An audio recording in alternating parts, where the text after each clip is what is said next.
Okay, what happened to us? About 10 seconds after we touch water, we grow these... And it vanishes when we're dry. And that's the same with you two, right? The tails are like... Exactly like. We look like mermaids. I've told you before, you're not funny. Mermaids don't exist. That's just too weird. Welcome to the Graveyard Slot, where we talk about movies past their prime time. Here, we revisit old favorites with a fresh perspective to see if they deserve more credit or if they should stay buried. I'm Sohini. And I'm Sarah, and today we're talking about H2O, Just Add Water. Woo! This is a TV show set in Australia where three girls gain mermaid powers and navigate teenage life while keeping this magical secret. It started in 2006 and ran for 3 seasons and was created by Jonathan M. Shiv, an Australian TV producer. Yeah. So, as you might have noticed, this episode is a little bit different.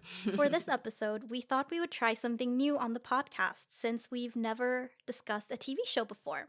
We've already looked at movies aimed at younger audiences in the past, and quite often, opinions on this kind of media boil down to it's good, but for children's TV. I'm of the opinion that H2O does a lot to challenge this notion that children's TV can only achieve a certain level of quality. And since Sarah had never seen it before, this felt like the perfect opportunity to get 2 different perspectives on the show.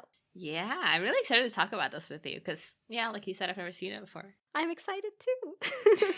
Well, one review that I found was from Common Sense Media, and it reads, "The premise is so far-fetched that it's sure to have teens rolling their eyes, but this fantasy drama is a fun escape for tweens." So it's kind of similar to the presumed bias that you said the public would have. It's funny to me that the sticking point is that the premise is too far-fetched, as if like fantasy shows don't exist at all. Like what?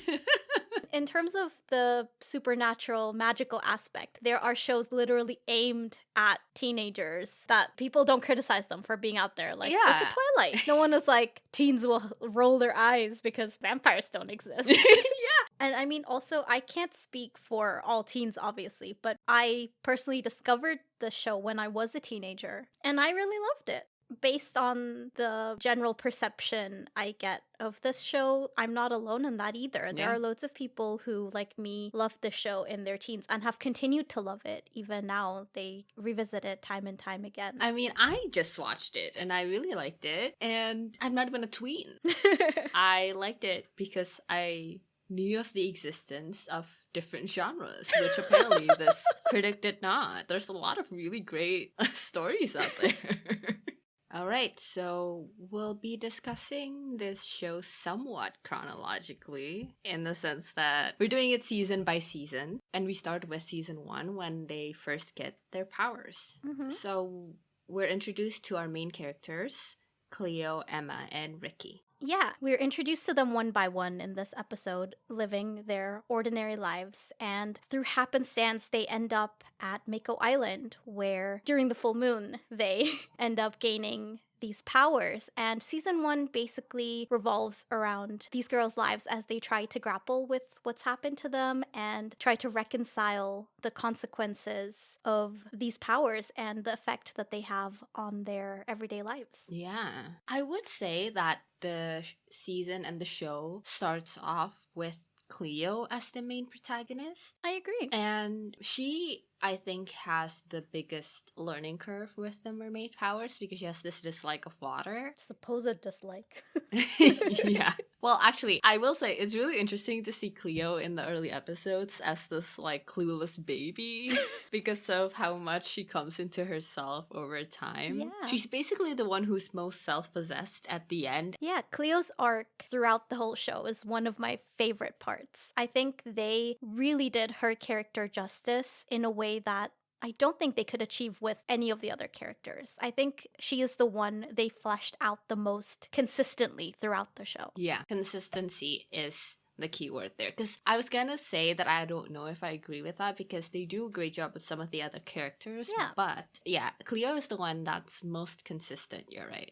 It starts off kind of shaky though, because there's this whole dislike of water, right? Mm. In the beginning, it is so prevalent and severe that I kept waiting for some past trauma to come Yeah. to light, and it never does. It's just supposed to show how she's kind of like let loose and accepted who she is when she gives into being a mermaid and enjoys swimming. But I think they leaned way too hard into her dislike that it shot right past discomfort and straight into mysterious trauma. Yeah, I absolutely agree. So, for context, in the first episode, they established that Cleo can't swim. But within the first couple of episodes of season 1, she's already comfortable in the water as a mermaid. So, I really wish they had either committed to giving her a phobia of water or not done it at all. Because it is really interesting for someone who says that they hate water to become a mermaid. The whole show does document an enormous growth in her confidence, as we've already mentioned. And so this would have fit right in. Yeah.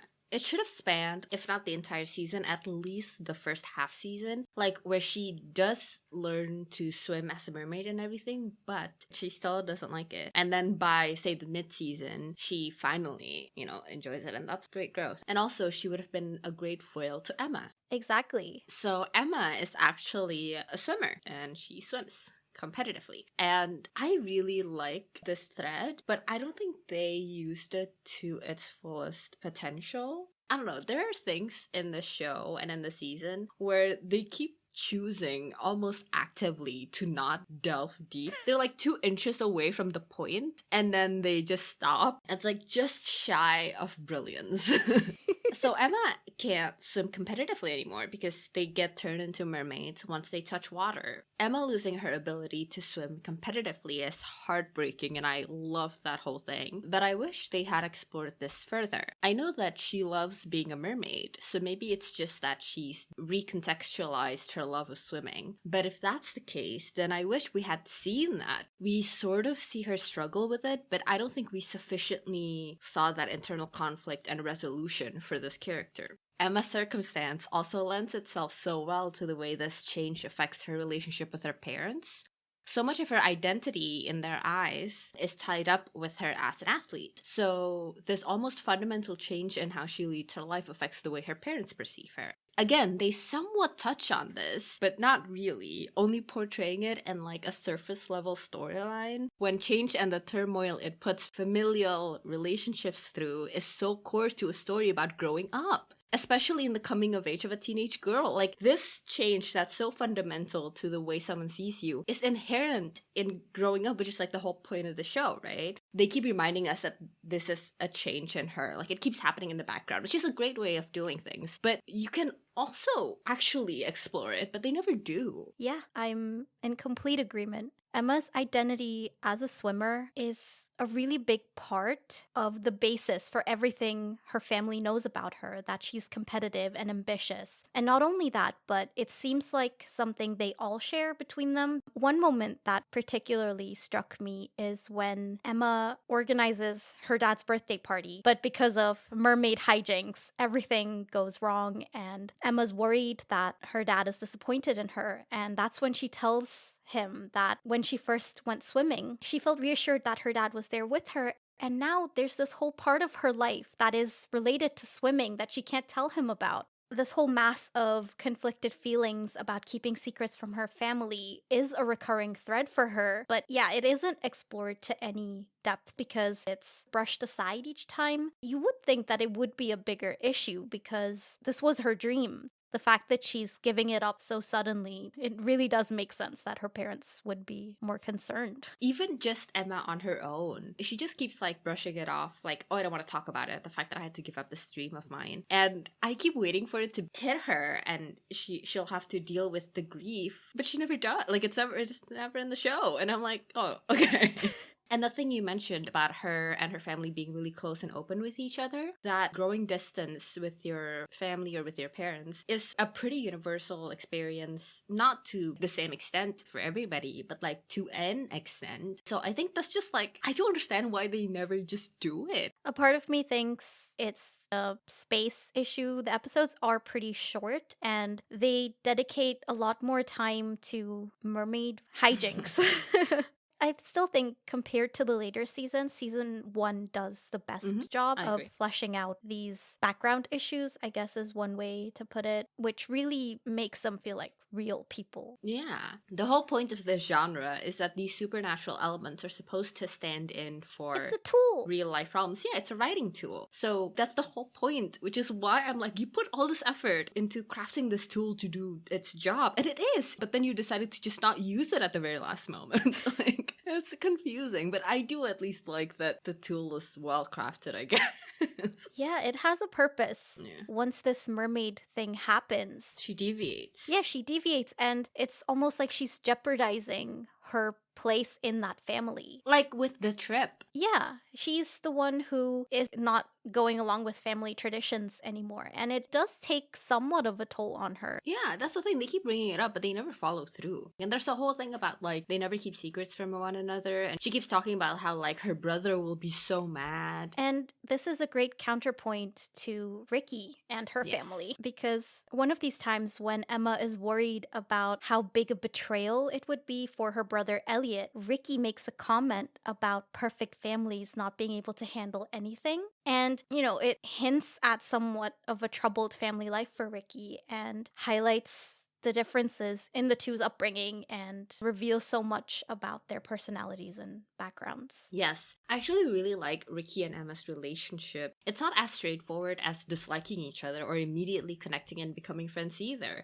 I especially like how the pilot ends with Ricky making some joke after Emma says they need to keep their powers a secret. Ricky says, "Doesn't mean we're married, does it?" And Emma says, "Now that's actually funny." It's such a great button, but also a great starting point to their developing dynamic. They're somewhat at odds, but the way their senses of humor clash is really entertaining. Yeah, I really love the complexity in the way that they sometimes clash, but then sometimes also balance each other out. When they're facing moments of crisis, they can rely on each other to show each other a different perspective. Yeah, I think the first season is so strong because these characters are so well written and written specifically to interact with one another, to bounce off of each other. And that's the whole reason this season works, or like the whole reason the show works. As much as I love the premise, it's not because of the premise. And like that goes with any story ever. But in this one, I love that the whole point is them becoming friends instead of already being friends. I also like the contrast of Emma and Cleo being best friends and having been that way for a long time, whereas Ricky is the odd man out and is a new kid. I always thought the friendship between these girls would be an interesting theme to explore, especially in the third season when new girl Bella is introduced. I thought that was a really great opportunity to explore this theme more than in the first season, because it's a new kid who isn't used to hanging around in groups. And Ricky and Cleo are also, you know, really close at this point, and I would assume not really open to letting anyone in, mermaid or not, but it's like mermaid equals friends. It would have been great to see like what becoming a mermaid means and has facilitated for different people's lives. Like for the girls, it has created a connection and friendship, whereas, for example, for Bella, it could have been that for her it was to help entertain herself when she's on her own. It's like it's been an isolated pleasure for her, and how that's inherently different. Yeah, she's had a much more different experience having been a mermaid since she was a kid. She probably knows things that Ricky and Cleo don't know. Maybe their experiences are contradictory, and Yeah, it would be really exactly. easy to get into a conflict because each of them thinks they know best. And how do you reconcile those differences? That's a complexity to their relationship that isn't really explored at all. They just become friends by default. But yeah, so each of the girls actually discover that they have magical powers. Emma can freeze water, Cleo can move water, and Ricky can heat up water. Here's a complaint that I have that is so annoying to me. Ricky steams off their tails to turn them back into humans all the time. But I'm like, why can't Cleo just move all the water off of herself and or others to dry them off? Like, that's how it works. I always did think Cleo's power was the most interesting and potentially the most fun. I liked her power best too. Apart from the whole like being able to turn yourself back really quickly things. So if that is something she could have done, I think that would have been the best power. Maybe that's why they didn't want to make her power too awesome, so they held her back. Yeah. But actually, I like how their powers speak to their characters because Ricky is a bit hot-headed, Emma's cool-headed. She's all about like control and stuff. And Cleo is the one who's like best with people and can adapt to situations really well. Yeah, with the powers and the way they're used in the first season. It's gonna sound like a weird comparison, but it kind of reminded me of the video game Jumanji. In the Jumanji sequels, the game empowers the characters to discover parts of themselves. Right. And it seems like the girls' mermaid powers also fulfill a similar purpose. I agree. The powers are like an extension of their strengths, basically. Especially in the first season, I feel like the powers were tied really well to character development. Yeah, and this is a coming of age story, so that makes perfect sense that the powers, one of the main things in the show, is what propels that. But we don't only have our three girls, we also have Lewis. He is Cleo's best friend, and Arguably the best character. yeah, I love him so much. He is one of my favorite characters. I love his dynamic with Ricky, actually, because they're so funny. Yeah. I used to love Ricky and Lewis's dynamic a lot as well. They play off of each other really well. But But you don't anymore. watching these episodes back to back, it's a different experience, obviously, to watching it on TV now and then. Just like seeing it all play out all at once kind of highlighted just how unfairly treated Lewis is. Yeah. I understand that the girls don't necessarily always agree with his approach on things. He often carries out these experiments trying to find out what exactly happened, why it happened. And I don't always agree with the way he treats them because sometimes he gets carried away and treats them like they're experiment subjects, which isn't fair. But throughout the show, he does so much for them. He tries to protect them, and I think he's done more than enough to earn their trust. But the girls, especially Ricky and Emma, are so dismissive of his research. Every full moon, they're like, we don't need your help, Lewis. Then they mess up. Then they're like, help, Lewis. With the full moon thing, I'm like, why wouldn't you want a neutral party there to like rein you in and everything? But then again, I don't think this has anything to do with Lewis. I don't know if they don't understand the full moon thing or they're just so inept, but like they're so bad at it. It's definitely strange because he's the only one who isn't affected by the full moon's influence. So it would make sense to have him around. Yeah, the way they go about the full moon is always so weird. But I also really like how Lewis is specifically Cleo's friend. And this whole mermaid thing has like made Ricky become a new friend to Emma and Cleo, but also brought Lewis into their circle. Not to explain away the way they treat Lewis, but like I really like these moments of friction where Emma and Ricky, like it's clear that they're not friends with Lewis on their own.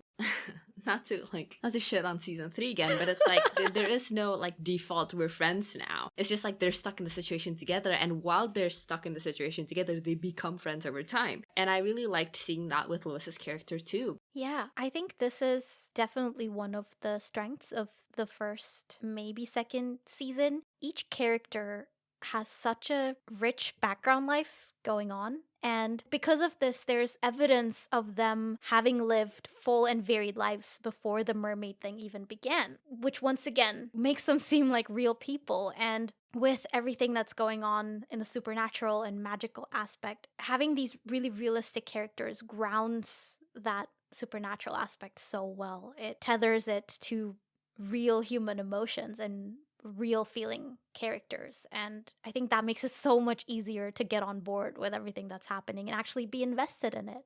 With Lewis becoming a part of the group, he, with his scientific interests, gets involved, and eventually his skills get called into question, and the way he treats them gets called into question. What happens in each episode affects each of them differently, and that affects how they interact with each other. Yeah, that is actually one of my favorite things about season 1 because everyone has their own perspective, right? And like they're all our protagonists to an extent, but they are often at odds with each other. So they're like at times an antagonist, but they're not like cartoon villains or whatever, you know? like you said, these relationships can be used to tell certain stories, to ask certain questions, to explore certain themes, and they're all the cast of characters that we care about. And so even if one of them does something weird or like something selfish or whatever, we can understand where they're coming from because we've gotten to know them and they show us where they're coming from. So that makes for really strong writing. I do want to talk about a very minor character, Byron.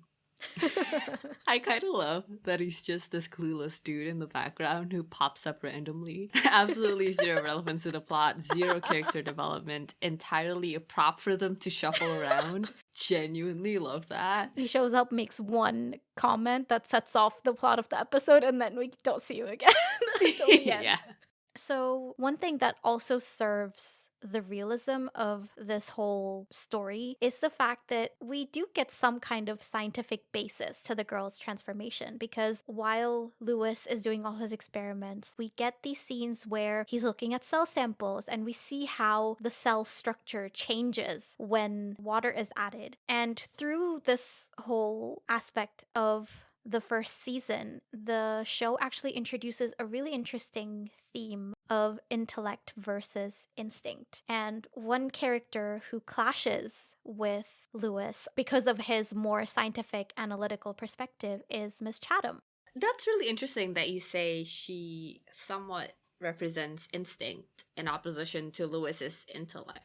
Well, she vouches for it in any case. I don't think they do a very good job of illustrating this, which is my biggest problem with her. But I don't like her. But she basically shows up out of nowhere and starts talking to Cleo about mysterious things. But basically, their very first interaction, she implies that she knows about Cleo's mermaid powers. I hate her as a character.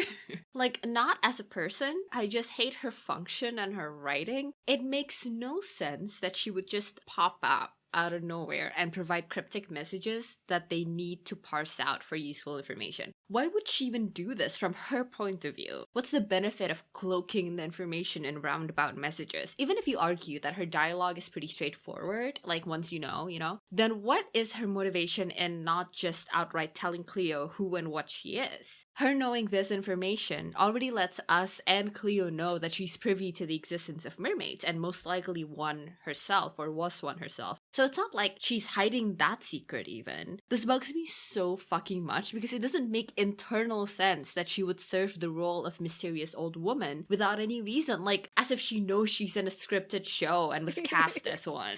Honestly, nothing she tells them is ever that helpful. At least aside from when she finally does tell them everything about her past and her friends and the solution for the end of season 1. They always just hem and haw and stay in the dark, and then some shit happens and they're like, oh hey, this is just like what Miss Chatham said. And that's it. It's not like the warning helps them avoid the bullshit. It doesn't even really help them contextualize the bullshit because like, what, now they know it's because of their mermaid thing? Yeah, no shit, Sherlock. Like, I hate her.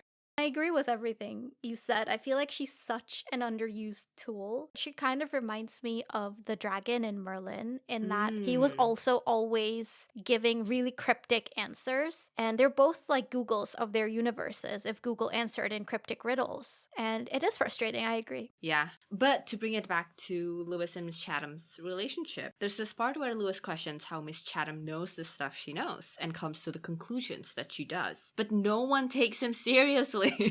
Same as always. Yeah, and he's the only one around being reasonable. Like, just ask her to explain. I'm not saying even that the explanation of like woohoo, magic, whatever is like bullshit. That's like neither here nor there. That's not my problem with the Miss Chatham character. When she says stuff like, I just know from personal experience, then ask her to explain that experience. Like, they never ask her to elaborate. I'm also like, why are you trusting the stranger? Like, yeah, she knows stuff, but like, we don't know what her motives are.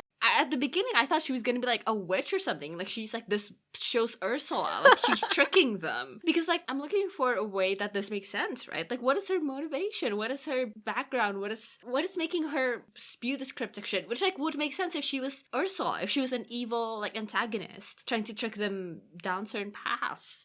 What they wanted her to do as a character is to give a sense of history to mermaids and to Mako, that like this has happened before, and also a tangible function is for her to provide information at the end of the season when they need to solve the big plot. This is the thing, they want her to provide history and this mysterious old woman trope, and like even within the show she doesn't make internal sense because she is acting the role of old woman instead of like she is a human character the way everybody else is, the way they've done such a good job with everybody else except for Miss Chatham. Yeah, I agree with everything you said. I hate her. So, despite my theories, Miss Chatham doesn't turn out to be a villain, but there is a different character called Dr. Denman, who is a marine biologist who comes into town and sets up shop. And Lewis wants to get close to her to use her equipment for his research. But there's this whole thing about, Lewis crushing on Dr. Denman and Cleo being jealous because he is the love interest for her. But I will say, the whole thread about Dr. Denman and Lewis is so weird because, like, even in the sense that Dr. Denman is using him or whatever, the reason this is bad is because of that deception and not the fact that she's an adult and Lewis is a child. And it's really funny the way this comes off. It makes sense that Lewis would have a crush on her, like a celebrity crush, right? And because she is a villain of the season, her whole thing is that she, especially moving forward, once she knows that Lewis has something that she wants, she plays into Lewis's crush. Yeah, I mean, maybe because we are so entrenched in the kids' perspective. Right, true. I guess they don't really think about it. They don't see it. Yeah. Yeah.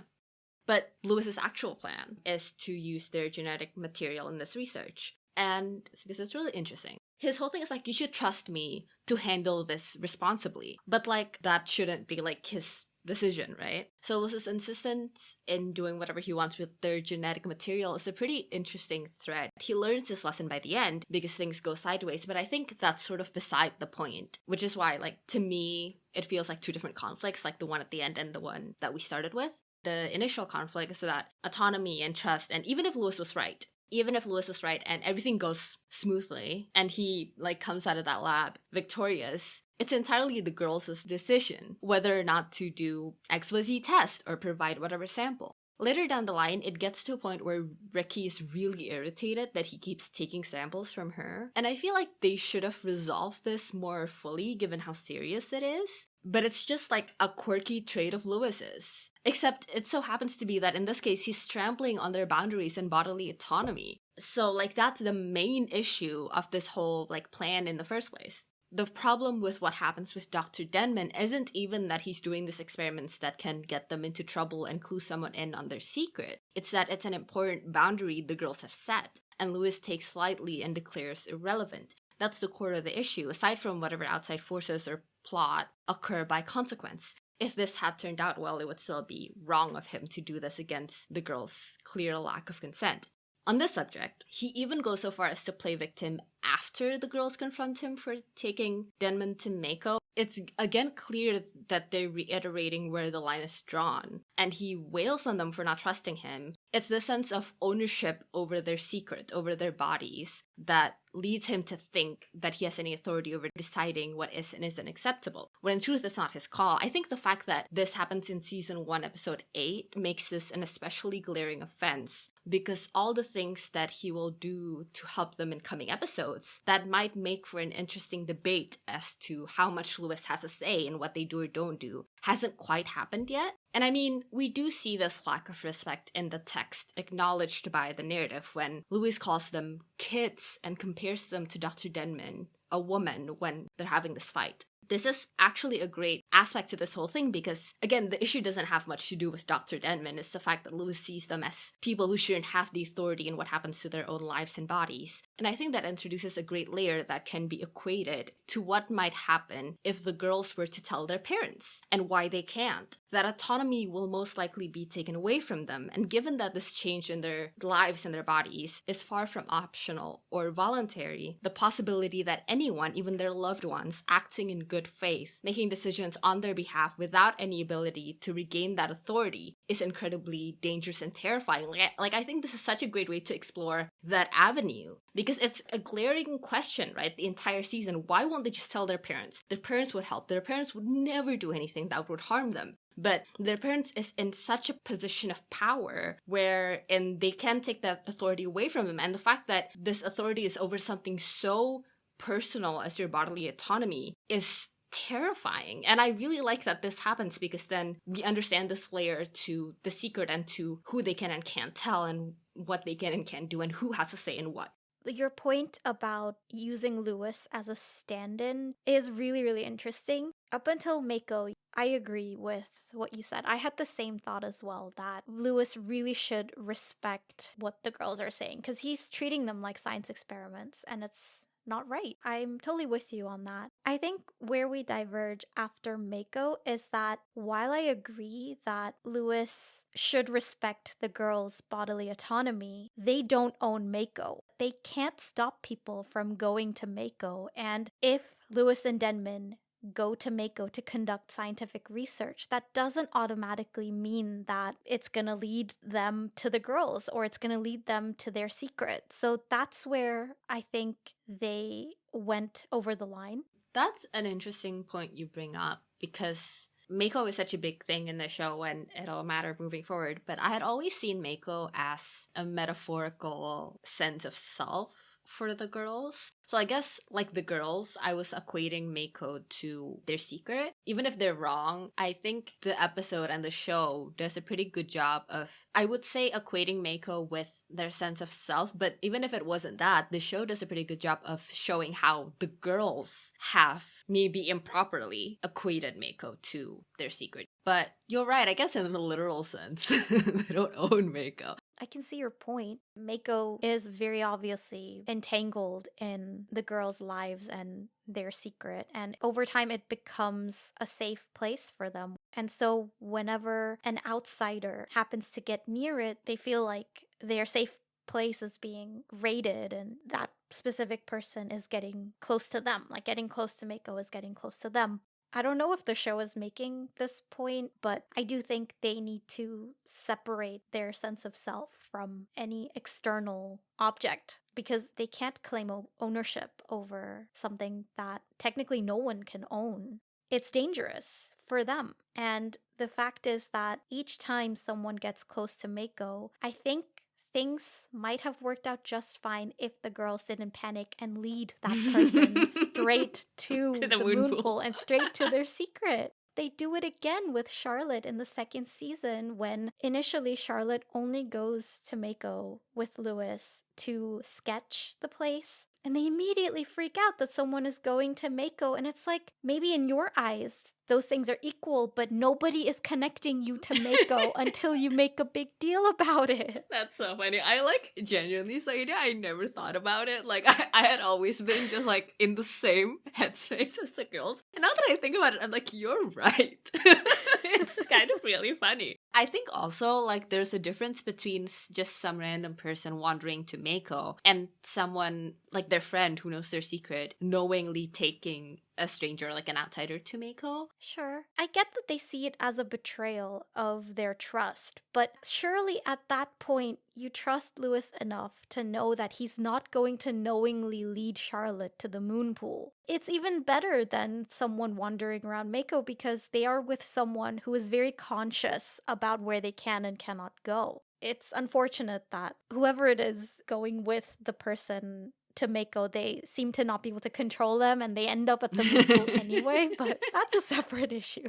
So I think both of the parties have their own faults in this episode. And that's what makes it really interesting, because it isn't like our protagonists are all perfect. The heroes always saving the day, or they're always in the right. They also make mistakes. They also make questionable decisions. And all of that, again, contributes to making complex and real characters. And it's not just mistakes. It's they're both pursuing their goals. They just happen to be at odds at times. They make sense in the context of each character. But yeah, this is an excellent episode. I really liked it. Overall, it's great because it sets up our main conflict for the season, because Dr. Denman returns later on and joins forces with more characters to form an imminent threat to the girls' secret. I think it's great that they introduced Denman so early on, because because otherwise I think it would be all too convenient that a marine biologist shows up Yeah. right when we need her. It's great that we have time to get introduced to her, explore these conflicts between her and Lewis and the girls. Yeah, I think so too. And I really like that it's like multiple different threads, and then at the end they like merge into one. But on that subject, perhaps we should talk about Zane. Yes, it's about time we have to, I guess. He is a classmate of the girls, I assume, though we never see him at school. He's too rich for school. Yeah, he's a bully. He pops up time and time again to antagonize Cleo or one of the other girls, and he's a rich dude. Or his dad is. Yeah, that's how he spends his day. Antagonizing and living on his dad's money. Until he meets Miss Chatham's boat. Really hate her. I love that you bring that up every opportunity you get. There's this whole thing about her rambling about how they're after my treasures, and it's another nonsensical writing choice that's in there for the sake of mystery, I guess. Because the treasure is her personal belongings, it turns out. So why would she even think someone is trying to take her treasure? No one cares. It's not like it's a gold necklace or whatever. Even when Zane finds it, he's like, what is this bullshit? It's junk. It's nothing. The one thing that I like from Miss Chatham, and I have already mentioned this, her only tangible function, that she mentions the possibility of giving up their powers. And she does it early enough in the show, and early enough into the girls gaining these powers and starting to adjust, that I don't think it's out of the question for them to choose to give it up, or to be tempted to seek this out. I think that would have been a great arc if, like, one of them secretly, behind the other's backs, tried to, like, research this or something. I don't know. I mean, that's an interesting storyline they could have gone with. Yeah, I mean, even if it's not in that much detail where they research it, I think it's fair enough if one of the girls does consider giving up the powers once they realize that's an option. Because they're all sacrificing something to some extent to have these powers, and it is totally realistic that they might look for a way out of it. Yeah, and it would be really interesting if, like, at the end where they do choose to give up these powers, it has morphed and changed, and they've changed as people to the point where giving up the powers is instead the sacrifice. Yeah, exactly. Anyway. Miss Chatham. Yeah, there's this whole thing with her boat and it being taken away and whatever. And she ends up, like, driving away in her boat in the middle of the night, and it breaks down in the middle of nowhere. Yeah. The poor treatment isn't justified, but it's not entirely unprompted because her old boat is causing issues to other people's property. Unfortunately for her, the other people's property happens to be Zane's, and he really will not let it go. You could easily buy another one, but he takes it as a personal grudge, and he chases after Miss Chatham's boat and ends up confronting her. His plans are always, like, they're not to be taken lightly. It just so happens that he's so bad at them that they always fail to get to that point. He keeps doing these things that are honestly out of line, but they get derailed. And so the outcome is as if he was just being a bully or being reckless or short-sighted, but that's not true. If things had gone right, he would have committed some really heinous things. And this is, like, one of the problems I have with this character, where, like, they treat him with this same severity that someone who had planned for the outcome that he gets should get, instead of what he actually did. Basically, he never gets any consequences. Yeah. So yeah, Miss Chatham collapses. Did you think for a second that she was faking? Yeah.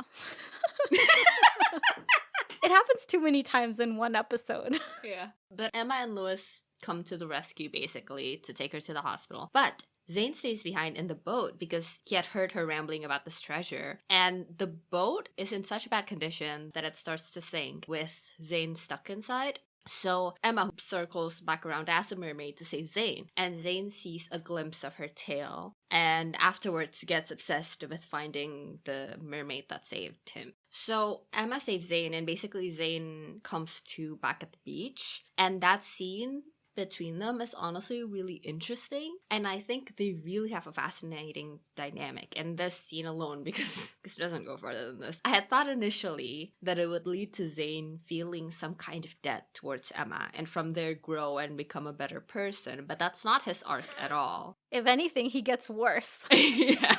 I would have loved, honestly, for them to play around with this dynamic where for Zayn, Emma becomes the reminder and manifestation for his mortality and lack of power when he's stripped of his fortune and money and placed in society that his father's standing awards him. And where for Emma, he's a manifestation of the complexities of her powers and responsibility because he's this awful person she hates, and yet she'll save him anyway, even at the expense of her secret. It's a great way to explore that conflicting emotion that surely comes as a consequence. I guess the fact that following this, instead of Zayn going through an existential crisis or looking inward, he instead wants to take advantage of the creature that saved him and gain a notoriety from it, says a lot about his character. He's so desperate to prove himself, and that's exactly why he acts the way that he does. To add on to that, there's a potentially interesting layer between Emma and Zayn because it's established that they used to be friends. Yes! There's this whole thread and they never use it, and I love this history between them. I'm gonna make another weird comparison, and that's to Lizzie McGuire, because in the show, Lizzie and her occasional bully Kate used to be best friends, which I think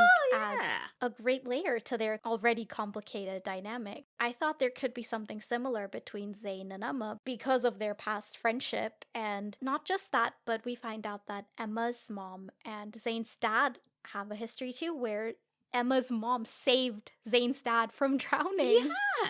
So it's like they set up these little things that would take these relationships further, but there's no payoff, nor does it add anything to the story ultimately. So yeah, we don't get more of Emma and Zayn, but we do get Zayn and Ricky. There's an episode where Ricky is affected by the full moon and she goes to Mako. And at this point, Zayn has gone down this rabbit hole of a hunt to find the mermaid that he saw. And he's found out Mako's relevance, so he goes there and encounters Ricky.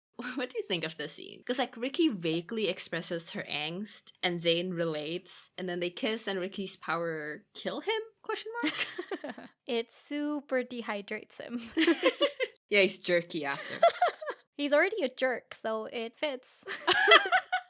I think it's just very surface level. It's very like angst for the sake of angst or something. Like it's angst in the same way that everyone has that same angst. Obviously, you would relate to that. It's like nothing with substance. The scene with Zayn and Ricky feels very insignificant in the bigger picture of the whole episode and in Ricky's arc. Like, this particular scene doesn't do anything in terms of developing their characters. After this encounter, Zayn seems to be interested in Ricky, approaching her in the morning after. They run into each other again at a seminar, and we and Ricky learn more about Zayn's relationship with his dad. This is kind of the start of Zayn and Ricky as a couple, but I kind of don't get why Ricky likes him. Because we understand why he acts the way he does, but it doesn't excuse his behavior. It's not like he starts acting better and then Ricky likes him. Like, he's still a bully. Like, he's not a jerk to Ricky, yeah, but don't you care that he's a jerk to everybody else?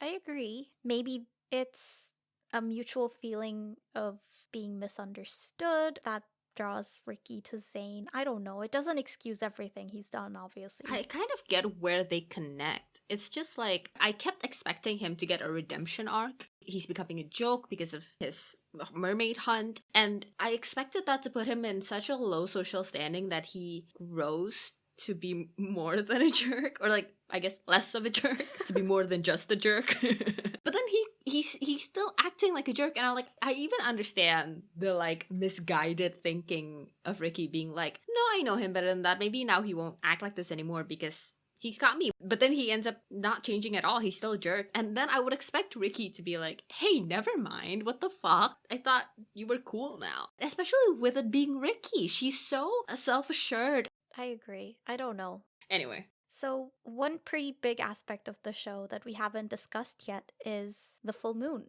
and the effect that it has on the girls. Every time there's a full moon, they seem to go in some sort of a trance and lose control of their powers and cause all-around chaos.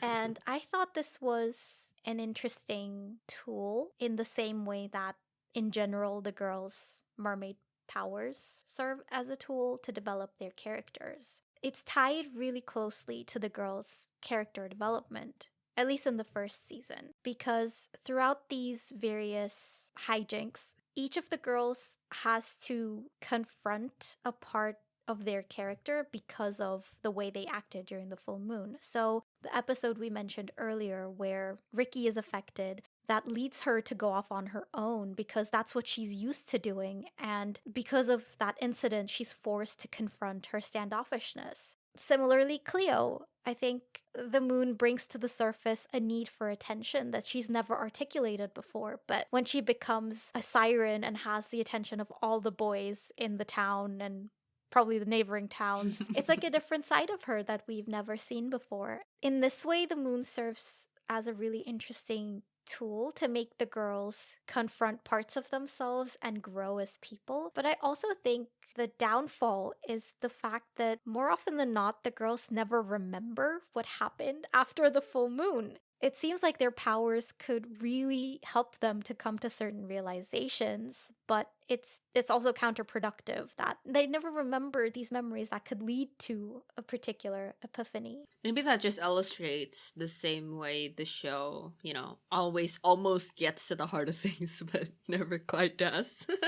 Yeah, exactly. Another example that I wanted to bring up is, again, in that episode with the birthday party for Emma's dad. When she's moonstruck, as they call it, she ends up causing chaos and worrying that she disappointed her parents because he calls her his perfect daughter. And through the moon spell, the episode explores the high expectations that Emma sets for herself and that her parents have of her, and how the powers are almost empowering Emma to follow her instincts and set herself free. It's like an extreme version of learning to let go of her need for control, and it's a great metaphor for trying to find balance in life in general. I think actually the episode with the birthday party is the only exception, or like one of the very few, because Emma does have to deal with the consequences. Yeah, that's a different point though, I would say, because sometimes they do have to face consequences and sometimes they don't. But my point is that it's like the moon spell and the powers and everything are trying to propel them to grow as people, but they never look inwards because they always forget. That's the main gripe I have with this whole setup. I agree. So all of the storylines converge into Dr. Denman researching Mako with the help and resources from Zane's dad, and then Zane also trying to find mermaids. And basically, they succeed in trapping the girls in the moon pool for the purposes of their research. And Zane finally sees them there and realizes that the mermaids are Ricky and the girls. This is another Zane hate corner. It bugs me so much because Zane only helps them in the end because it's them. He already knew they were hunting mermaids, sentient beings, one of whom saved his life. Like the fact that the mermaid saved his life and then he just decides to catch it. catch it. Make money off it. Yeah, I guess you can say that he comes to his senses when he recognizes people he knows to be part of the group he's hunting, but the narrative doesn't suggest that at all. Just that he cares that it's Ricky and friends. Yeah. Oh, I hate him. So they do get to escape, and the solution they come up with comes from Miss Chatham, the only time she's ever useful. And she tells them that they can give up their powers and how to do it. There's a special full moon, apparently, that allows you to give up your powers. Oh, I wonder if this will ever come back. But they choose to do it, and they do it in front of Dr. Denman, so she knows they're not mermaids anymore, and they're living their lives as normal teenage girls when, oops, they turn back into mermaids. Miss Chatham lied to them, just played a little trick. Yeah. So they're still mermaids. It just took away the power for 12 hours. Convenient. I never got the whole, we didn't tell you because we needed you to believe it. That was stupid. It doesn't make sense for this. It would make sense if it's one of those you're doing magic and you need to fully believe it in your soul or whatever. Sure. I thought you were gonna come up with a real world example. You went the Tinkerbell route. When you're doing magic. Every time Lewis is you had to believe it, to sell it or whatever, I always think he's gonna end the sentence differently, and it's you have to believe it for it to work. Like for the moon pool to work. Like for them to really want to give up their powers. But that's not the end of the sentence. Yeah, I very clearly they were trying to trick the audience and not the girls. Yeah. Because we are supposed to believe they give up their powers forever. That's true. Yeah. That's the reason that it's kept from the girls. That's bad. That's a bad writing choice. I wish they had gone about it a different way. They could have just not told us. Like, still have it happen, and then at the end they're like, let's go for a swim. And like, we're still expecting them to just have like a swim, and then they turn back into mermaids, and it's still a surprise to the audience. Like, I don't think they needed to keep it for the girls. Yeah, or another option is that they don't know either. They think it's permanent, like all of them do, and then it turns out it's temporary. True, yeah. Compared to the finales of seasons 2 and 3, I think I like the way things go down the most in season 1. Same. I think they do a really good job of setting up these different conflicts. We even have a separate episode where Zane's dad reveals his plans to develop Miko. Throughout the season, we are slowly building up towards it. So, like, the final episode has that build up that it deserves. I think it's really satisfying that all these threads combine and form one big bad force for the girls to face. What I also really like is that they don't get away with just using their powers and acting the superhero and defeating the evil. It is a much more realistic situation where, because of these forces that they can't defeat, because of the greed and curiosity of people, they are forced to give up something special. It's a lot more human, and it's a lot more applicable to real life situations where the solution isn't supernatural forces or magic. It's that, unfortunately, you have to give up a part of yourself or give up something you cherish because there's no other way. Yeah, I really like this as well. The conflicts don't come out of nowhere. They have context. Like, Zayn is on his own path, the dad is on his own path, Dr. Gentleman is on her own path, and they just happen to feed into each other and to benefit one another. Like, it's really well constructed. Exactly. Everything feels like it's set up with a purpose, and we can almost see it coming with a sense of dread. The season also ends with Zayn and Ricky breaking up, and I don't get why they decide to part ways now. I mean, like, I'm glad they break up, but like, I don't get it. I'm like, Ricky, just like commit to your bad relationship choice. I think the line she says is like, does this seem like a relationship that's going anywhere? And they agree that it's not. If anything, now it's more going somewhere than it ever was, because now he's in on your secret. Now you can be your whole self with him. So it doesn't make any sense. But yeah, I guess they didn't know if they could get Zayn's actor for season 2, and they're like, we have to break them up before season 2. You're right. So that's season 1, and let's move on to season 2 now. Yeah. We actually start the season with a bang, because the girls get new powers. I don't know why my brain just wouldn't compute gaining new powers. I'm like, you can't do that. But they do gain new powers, and basically they can control wind, lightning, and thunder. But also their original powers go out of control. They also murder Lewis. Yeah. Pretty much. There's much more attempted murder in this show than I remembered as a kid. But yeah, Lewis is the victim in this case. In the trance of the full moon, they throw him around a little. A little? He's like way up in the air. Okay, a lot. Lewis must have magic powers if he survived that, to be honest. Yeah.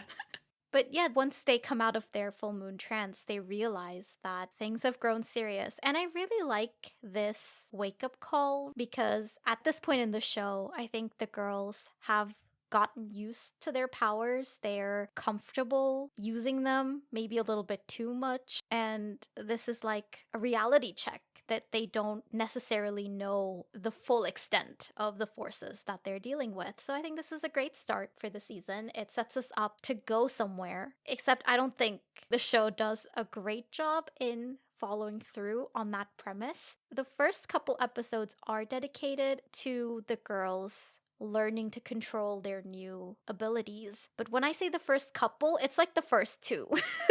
And then they do it at the end of episode 2. And then they do it. Yeah. Exactly. I thought it was gonna be the whole season. Exactly. I thought it would be similar to season 1, where multiple threats come together and form the final showdown, where the girls finally learn how to control and wield their abilities to confront the big bad. But it's always so jarring to me, the speed with which they pick up their new abilities and are able to wield them with precision. Yeah.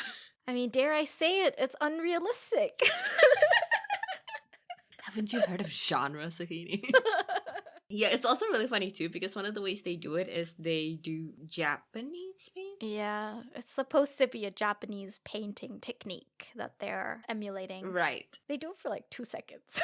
Yeah, I assume like you're supposed to do it as a routine, like training, you know, and then after a while it becomes habit and it's like a muscle memory, right? And so when you try to control your powers, it's with the same precision, but they do it for 2 seconds and then they try. They rushed it too much. It's the same thing as Cleo's dislike of water. Exactly. But speaking of the powers, I also wanted to talk about the girls' attitude towards these new abilities. As I said, I think they've grown quite complacent because they've had these powers for a while now and default to them pretty easily. Like, whenever there's a minor inconvenience, they will use their powers if they can. But when they realize how much the powers have grown, Emma is rightfully cautious again, but Ricky has a more flippant attitude. She seems really casual about the fact that they're suddenly so much more powerful, and I thought it was a little bit out of character because yeah, she is reckless, but she has gone through an extreme situation where she realized just how dangerous her abilities could be to her and those around her. And it feels like that episode, it felt like such a significant one at the time, but it feels like it didn't lead to that much development on her part when it comes to her perception of these powers. Yeah, that's a great point. It's almost like a setback. Yeah, in general, I feel like both Emma and Ricky didn't really develop much from everything that happened in season 1. They're kind of static, at least when compared to characters like Cleo and Cleo's dad.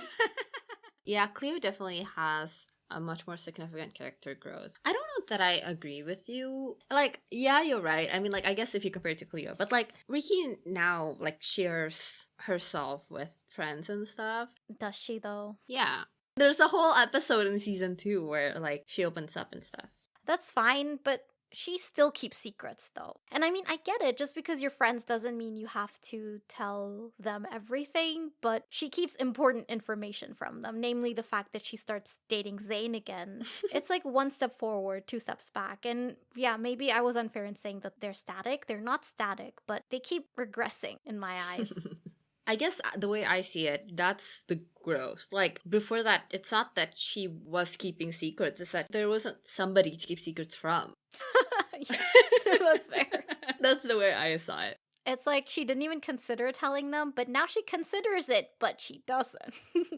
So season 2 starts off weird because immediately we learn that there's been this huge change in Clea's family when her parents have split up and her mom is left. And this information is dropped to us with no preamble. I was so shocked when this happens. It also stood out to me that they treat this like a normal divorce instead of her mom, like, leaves them instead of just, like, leaving her father. Like, she just never shows up again. Even the way they talk about it in the show, it's as if they don't have a mom anymore. Yeah. But things just keep going wrong because Lewis is also acting really strangely. In the beginning of season 2, he's being a really crappy boyfriend, honestly. He's being really suffocating and he doesn't really listen to her. She says at one point to the girls about Lewis, he's doing everything right, but I can't stand it anymore. But like, he isn't.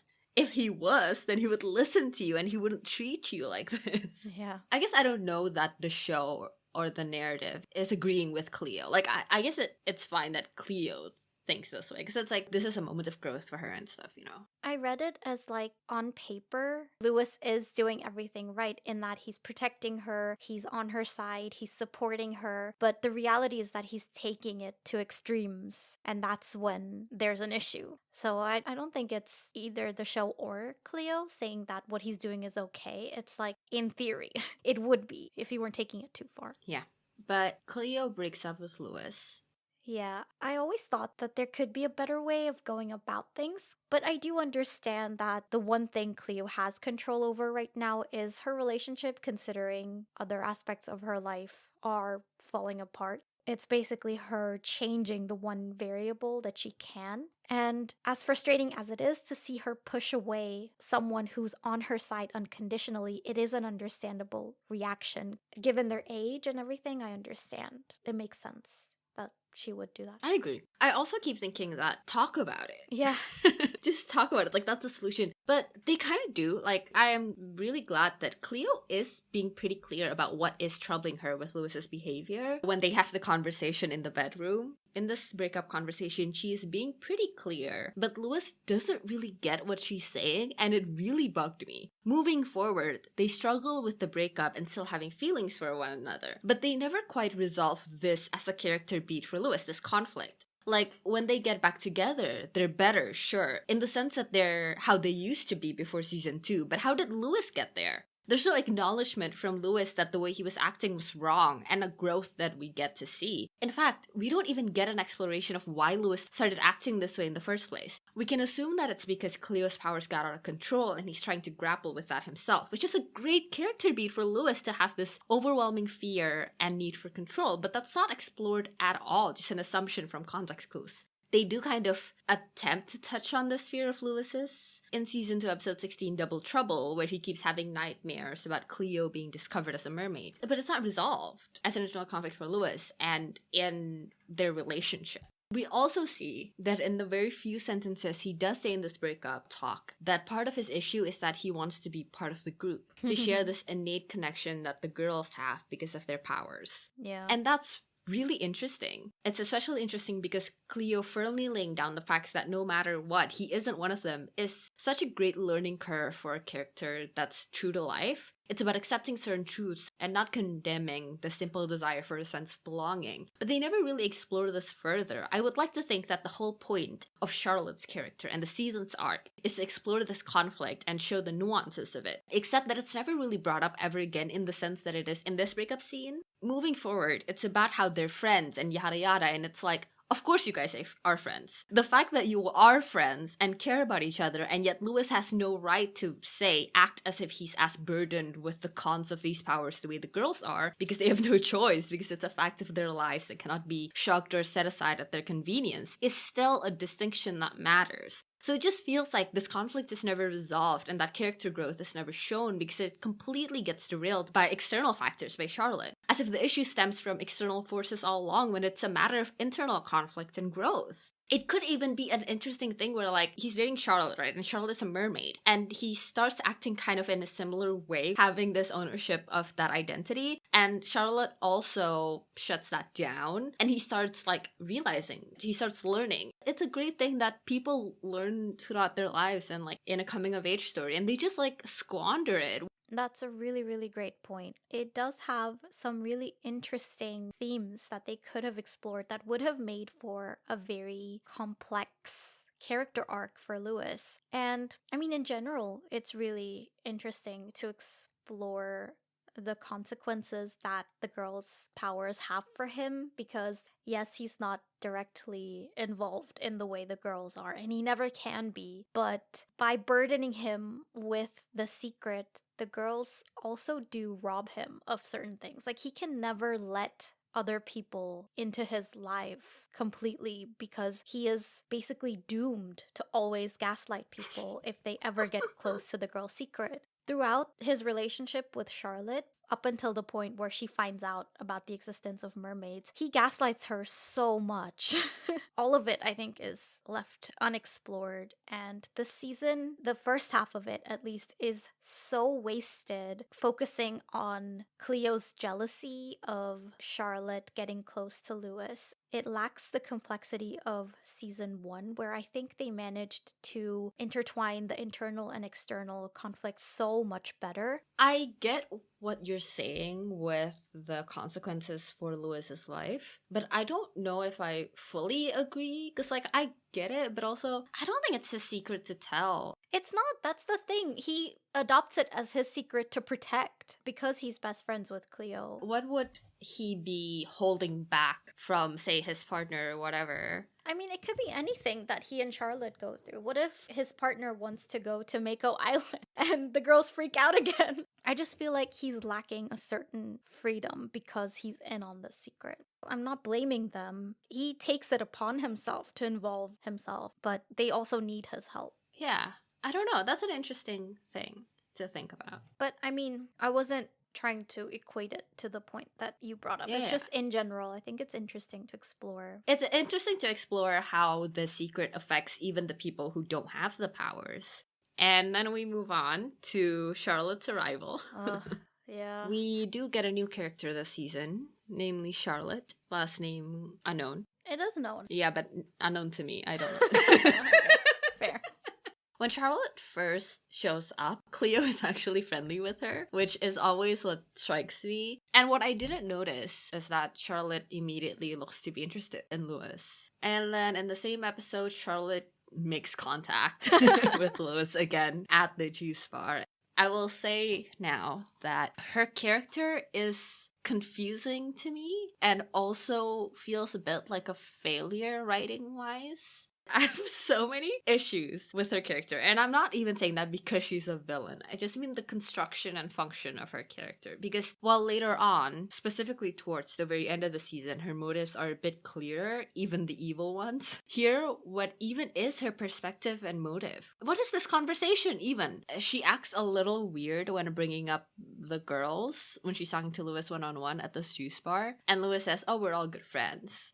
And I'm still confused here where she's coming from, what she's thinking, or, you know, and that goes for the rest of the season as well. Like, she doesn't like that he has friends. For a second, I was like, okay, if she's interested in him, she's just acting weird because she knows or suspects that he and Cleo are more than friends. But the way the scene plays out and it's worded, it's clear they're talking about the whole group. Maybe she just wants to talk to Lewis but doesn't know what to say. She already had, like, ulterior motives from the beginning, and I don't understand where that's coming from. Why did she even pick Lewis? She's not, like, flirting with Lewis and then, like, that's how she gets him interested in her. She, like, has to do 99 other things behind the scenes to make sure that she's the only option. Yeah. I guess shitty people exist, but, like... Good point. I don't know why it's hard for me to understand. I don't remember the exact dialogue in this scene. Just from what I remember, at this point, to me, it didn't seem like she had any ulterior motive other than her intention to just get closer to Lewis, get to know him, become friends with him so that maybe they can go out.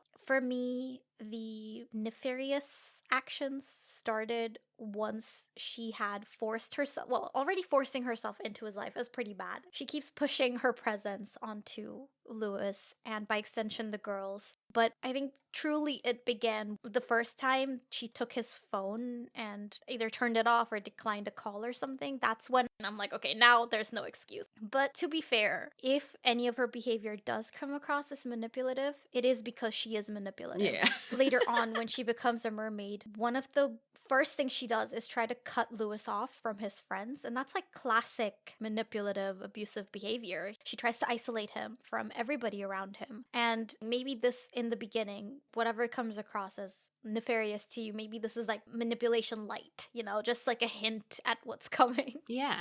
That's what was the way I read that scene. It's like the building blocks for what goes down later. I thought she just wanted to hang out, but you're right. She makes this distinction to present an us versus them kind of thing with the girls. And it's a very subtle thing. And this is why the first time I watched the show, I was really confused by Charlotte because I couldn't understand. At first I'm like, oh, maybe she just wants to be friends with the girls and she's like being left out. But then as we go on, I'm like, oh, but she doesn't want to. Now I'm trying to figure out what the motivation is because it's not to get close with the girls. So it must be just Lewis. And I'm like, why? There's a part where Lewis is sulking after the breakup with Cleo on the beach, and then it pans to a pair of hands finishing off a sketch of him, which we know is Charlotte because she's an artist, also because she gives the sketch to Lewis later, but it's like, is this supposed to insinuate that she's stalking him? I was gonna say, in the first episode that she's in, they run into each other way too many times for it to be a coincidence. Like, okay, I don't know how big their neighborhood is or whatever, but they see each other multiple times throughout the episode, and it's always when he's alone as well. It's slightly creepy.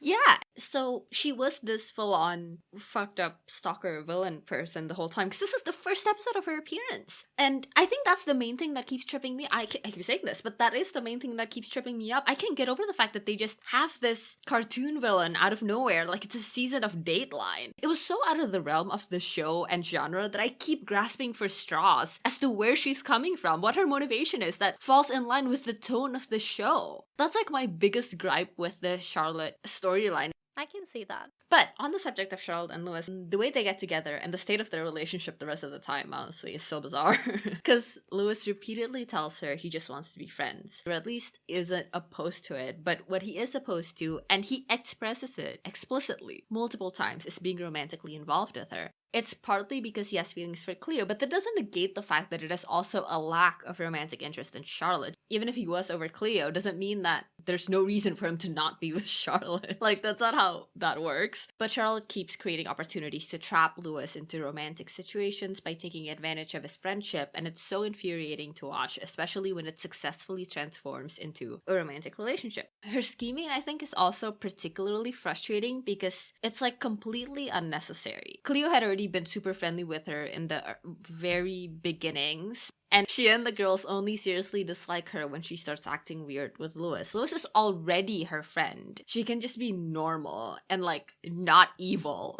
And she would already have a genuine relationship with Lewis and possibly the girls. This is why her character confuses me. I don't know what she wants. Like, you already had Lewis. All this evil bullshit is so unnecessary. And okay, it's also weird because we have this thing with her grandmother and Mako, which is an interesting thread and motive for Charlotte. But that just confused me even more because it's paired with her weird stalker manipulative behavior. Like, why can't the grandmother and Mako just be her storyline? And sure, she gets together with Lewis, but not through evil means.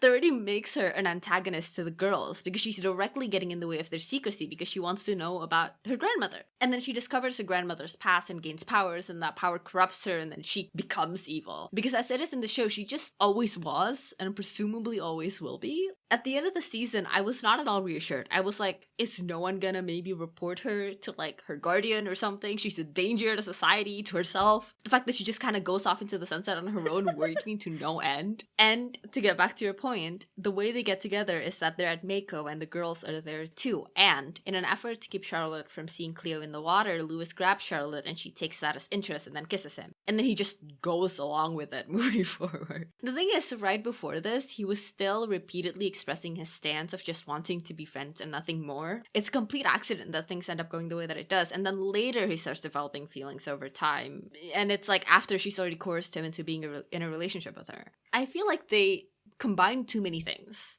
So it's confusing.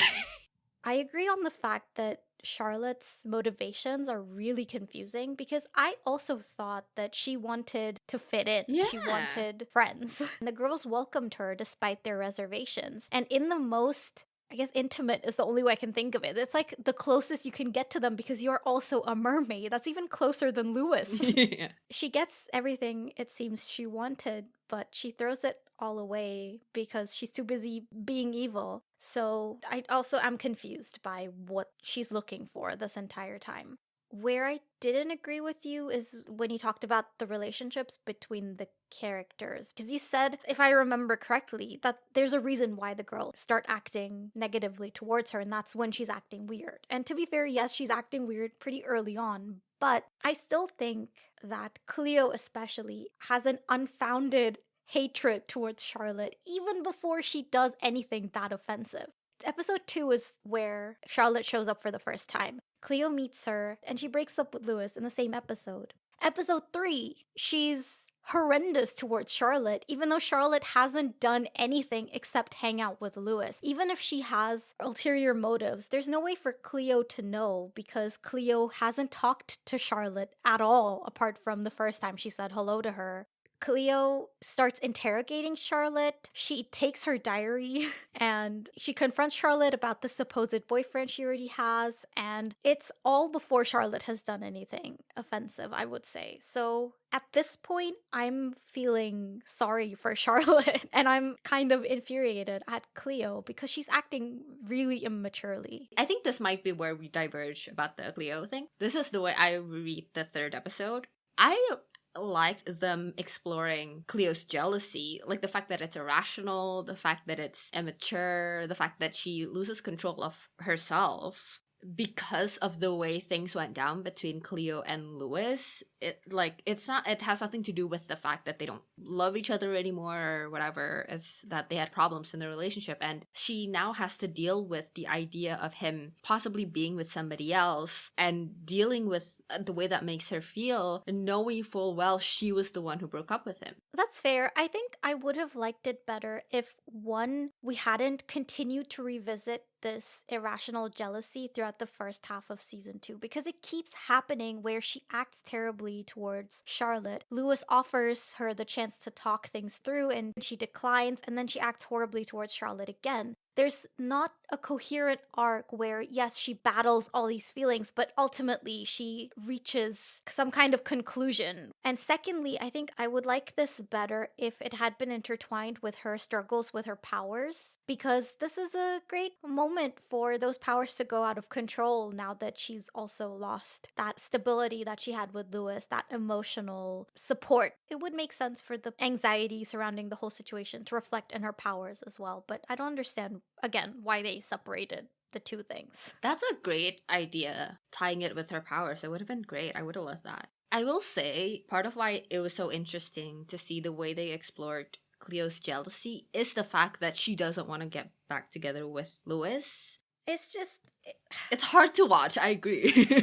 By episode 10, I got so tired. What happens is Cleo's jealousy combines with the other two freaking out about Charlotte going to Mako Island and, quote, getting close to them.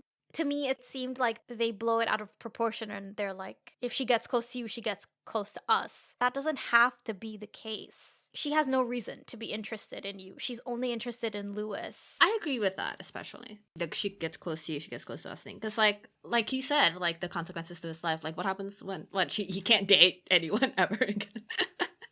I think there are a few places where we diverge because I think maybe, like, I see the girls noticing Charlotte's manipulations earlier. To me, I feel like that irrational jealousy at its height is present basically in episode 3, and that's like where we explore it. And then afterwards, they like start realizing that Charlotte is manipulating things, and that's why. Yeah. Because Charlotte was never really interested in Lewis. Maybe the girls are more attuned to her ulterior motives, whatever they may be. Even she doesn't know. Maybe it's like a power trip. Like, she just enjoys the power trip. Yeah, I think this is it. I think she wants Lewis, but she doesn't just want Lewis. She wants complete power over Lewis. She wants to be Lewis's abusive partner. But anyway, so I think I'm less irritated by Cleo's irrational jealousy because her irrational jealousy is clouding things, but it's less about that and more about like the manipulation. But I also understand what you mean because I think it does kind of taint the actual misdeeds that Charlotte does. I feel like that's also such an unfortunate factor because if this hadn't been a factor, then maybe Lewis could have taken their concern more seriously. I will say, I think the girls should have tried more to save Lewis from this relationship. I know he and Cleo broke up, but he's still their friend. And they already saw how truly manipulative Charlotte was at its height with the biology test fiasco. So even this early on, but especially as things progress, I think they should have done more to work against Charlotte's efforts to isolate Lewis and take advantage of him. It infuriated me because I'm like, you guys are being bad friends. There's a part where they're talking about Charlotte and Lewis, and Cleo points out that Lewis is their friend, and Ricky says, not if he's with her. He's made his bed, let him lie in it. And like, okay, maybe they don't know the extent of Charlotte's actions, even though like the extent that they do know is already very bad, but they do know enough. And the fact that there isn't a resolution to this later when they're all friends again, where they express some regret, just really bugged me. Even at the end of this episode, which is episode 25, after everything with Charlotte and Louis hurts Cleo, the girls say to her, "We're sorry, we should have been there for you," and never say anything of the sort to Louis. It really frustrated me. I think it's an extension of Ricky and Emma never really treating Louis with the kind of consideration that he deserves. I brought up before that they're always dismissive of him, and I think this is kind of another example of that. I don't know for sure that we can totally for sure know how much of Charlotte's manipulation they're aware of. For me, the way I read it at least, it's a lot of irrational jealousy on Cleo's part that's just blindly supported by Emma and Ricky. But I do agree with the fact that the biology fiasco is definitely a turning point. After that, there should have been some kind of communication between Louis and the girls. I think instead of it being an example of how Ricky and Emma don't trust Louis, I think it's a consequence of this attitude, the way they think of him and the way they treat him. I can see that. As long as we're agreeing that they're treating him badly, I'm on board. Yeah. That's actually all we'll be discussing this episode, and we will be discussing the rest of the show on the next episode, so stick around for that. Yeah, we'll be back to H2O again next week. But in the meantime, if you have any suggestions for movies or TV shows we should discuss on the podcast, send them in at graveyard_slot on Twitter and Instagram, or email us at thegraveyardslot@gmail.com. If you enjoyed this episode, please rate and review. Thank you for listening, and we'll see you on the next episode of The Graveyard Slot.